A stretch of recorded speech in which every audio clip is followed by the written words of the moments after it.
Hello everyone! Now it's a shame we don't get a white Christmas here in the Netherlands because it just looks so much better on photos, but I think I've got an idea. So let me just get a photo. And then add some Photoshop magic to get this.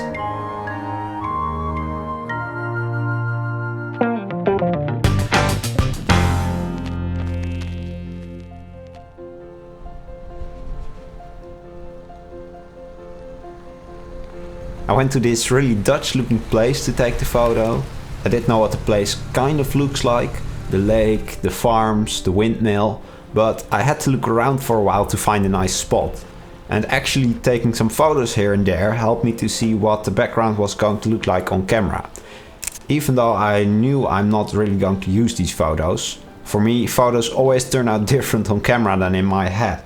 But I think it is possible to train yourself to be better at spotting nice photos just by doing it a lot.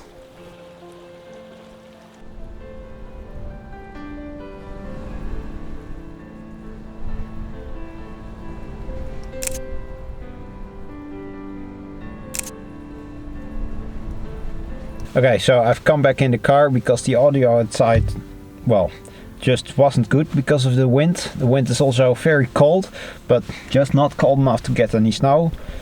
Well, I wanted to get this snow photo really bad before Christmas. So because there is no snow, I just thought let's just go out, take some photos and then see if I can edit snow or I have nice photos without snow. And at this point I don't even know if the edit is going to work. So the point here is to just make the photos and maybe they will turn out nice with or without the snow, but at least I had a fun time taking them.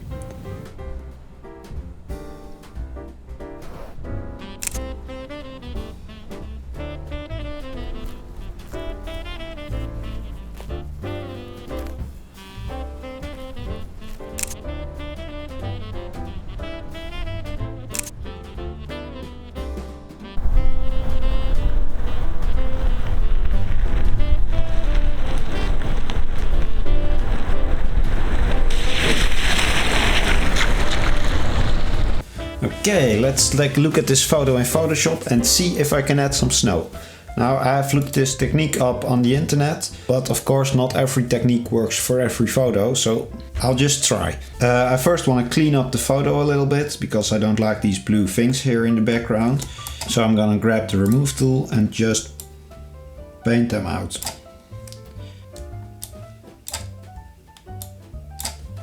Okay, now that looks good. To add the snow, we're gonna go to select and select color range. And we're gonna select a color on the ground here where we want the snow to be. And in the preview here you can see where the snow is going to be. So I'm just gonna find a spot here where we have snow where we want it and not where we don't want it. Something like this. And you can use the fuzziness slider to increase or decrease how much of the same color it's getting. Let's apply this. So that gives us a selection, and if we now add a new layer that's a solid color that's just off-white, you can see it already looks like snow. Now that already looks good, but I think it can use some cleanup. So to clean up the mask, I'm gonna select it and grab a black paintbrush. And I'm just gonna clean up these white spots here on the bench. And just remove any spots where there's not supposed to be any snow, like on the sides of the bench here. And on my face as well there's a little bit. Don't want that. Now there's one more step. I'm just gonna add a new layer. And on that layer I'm gonna use a white brush with a very large size. And no hardness, set the flow to something like 40 and then just add some white haze into the scene that you often see when you take photos in the snow because there's just so much light reflecting up from the snow. Now I know this looks like too much, but we can just decrease the opacity of the layer until we get a nice kind of glowy effect. And now to tie this all together, we can add some color adjustments over top. You can either add a LUT or do this yourself. I'm just gonna bring back a little bit more contrast because the white removed a lot of that. And maybe add some color to make it pop just a little bit more. Wow, I do think this technique works really well and it adds some very convincing snow. Now let me know what you think about that in the comments down below. I do want to add one more thing though, just for fun.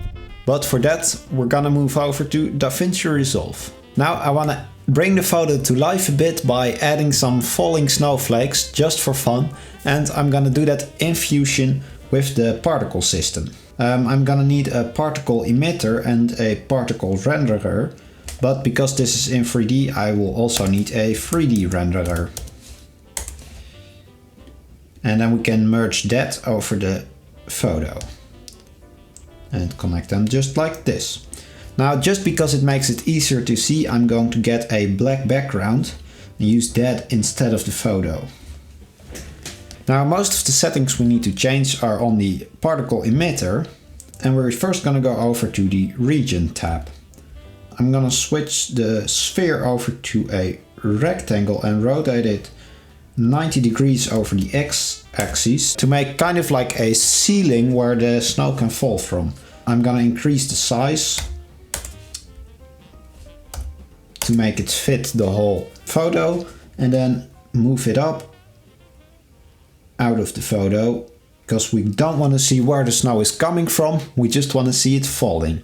Now I'm gonna go to the end of the animation so I can see what this is doing, and then go back over to the controls to change the velocity to actually make them fall.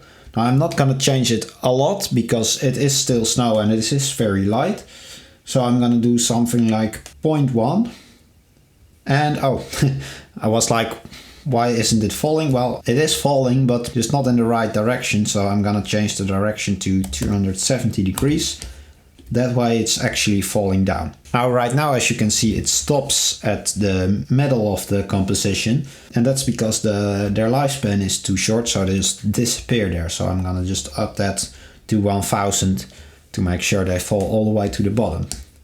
Now, if I play this, you can see it already looks like something's falling there, but it does look more like some kind of glitter. So I'm gonna change the style to make it look more like snow. I'm gonna change it from point to blob. Now, as you can see, this already makes it look more like snow, but they're way too big. So I'm gonna open the size controls and change the size to like 1/10 of this. And that makes it look way better. But right now they're all the same size and all falling straight down, so I'm gonna add some variance into them. So I'm gonna add some size variance so they are not all the same size. And then I'm also gonna add some variance into their velocity in the controls tab, so they don't all fall at the same speed. And I'm also gonna add some angle variance so they don't all fall straight down. I'm gonna do something like 30 degrees because we don't want them falling sideways. So over 30 degrees will be a bit more dramatic, more like a storm. Speaking of a storm, they're all falling still in the same direction. So something else I'm going to do is add a kind of a wind to make them more swirl around. And that's called a P-vortex. And I'm gonna add that right after the P emitter node.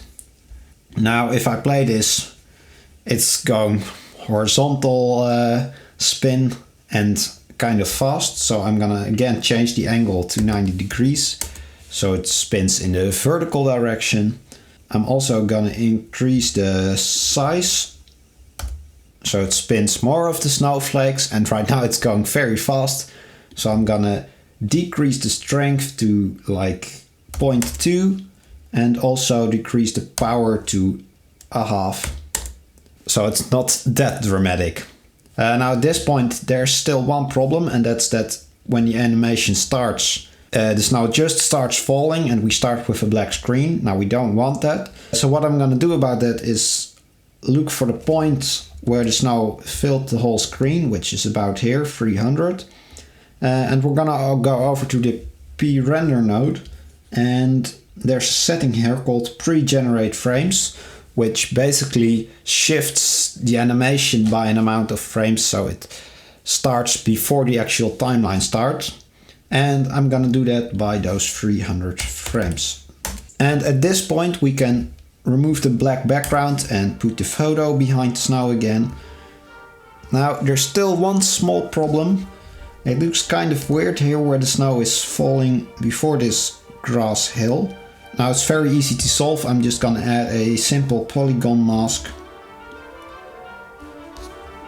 and mask out the hill here.